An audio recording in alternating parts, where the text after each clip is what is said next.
Very much. All right, for more on this, let's bring in Tennessee Senator Bill Hagerty. Senator Hagerty, thank you, sir. On this Spanish chaos and open borders, this is what President Trump warned about.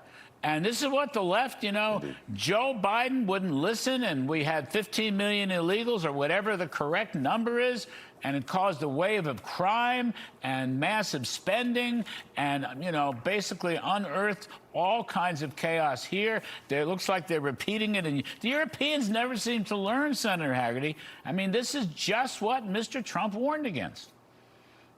I think it's precisely what the president is warning against, and it's a preview, Larry, of what could happen if these Democrat Socialists of America are able to get charged.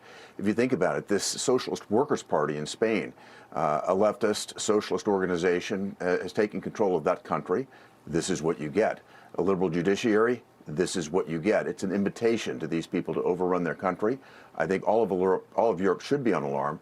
Again, this is a preview of what could happen right here in America. We already saw Joe Biden try it before. Thank God President Trump came into office and has put a complete stop to this. It's out of the news right now, but this could happen again. It's a preview and it's a wake-up call to all of us. And I think as we head into the midterm elections, remember what the Democrat Socialists can do. It's happening right now in Europe. Well, I think, some pundits, tongue-in-cheek, Senator Hagerty, were saying maybe we should find out what Kamala Harris would like to do since she in Spain. Maybe they want to bring her in as a consultant because of the great job she did in opening the border here. Now, that's a little I guess that's a little unfair, but I think it's only a little unfair because the facts are what you just mentioned. I don't think it's that unfair. I don't think it's that unfair. If you took her policies, implemented them, you'd wind up with a situation like we're seeing right now in Spain. All right. Let's cross over back to the Iran war. You're a foreign policy expert among your many credits. The president is sounding tougher. I don't know if he's going to adopt Admiral Cooper's plan to go big, or maybe he will, the 10 to 14 days bombing.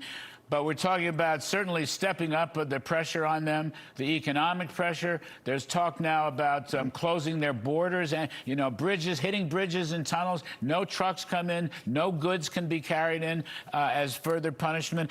And covert operations with Israel may also be developing as things go on. How do you see this? Is the president essentially going to stay on this path? Diplomacy has just failed, and now it's just time to just kick some butt. Well, much to Washington's shock, President Trump has been very good about not telegraphing his every move. But I'll say this, Brad Cooper had completed roughly 75 to 80% of the target package that initially was set to deal with Iran. He stepped back from that when we went into negotiations, into the ceasefire to deal with the Strait of Hormuz.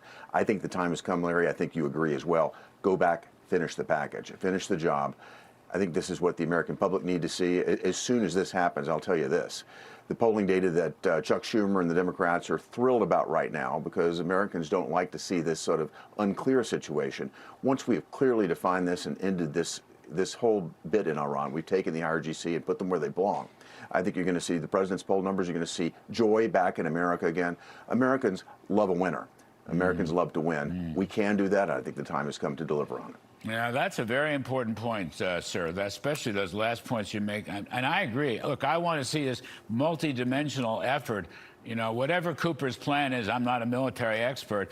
Scott Bessent's been a very good wartime Treasury Secretary. I hope he steps up the sanctions. I mean, I think closing the borders to trade will be very helpful. Their economy has been decimated, but it may have to get worse before the IRGC is done. And I think the covert operations, Senator Hagerty, I think that's an integral part of it, too, because you know darn well that the majority of that population does not want these crazy radical Muslims to keep running the place.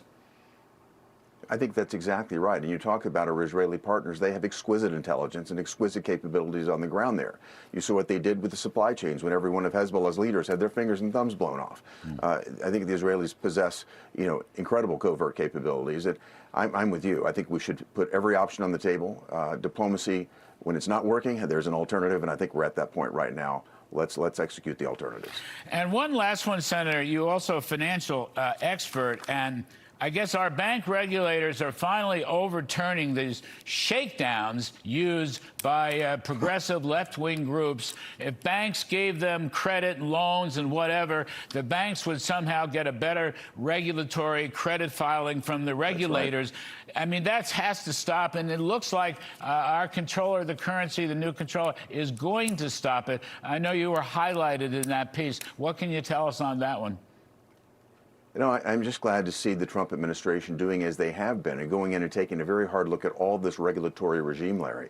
This is a tool that has been misused. I'm certain this was not the original intent, but this has basically been a tool used to shake down any bank or financial institution that wants to merge or expand into a given market. And they get shaken down by liberal regulators and those that want to control them to write checks to support efforts, particularly liberal efforts.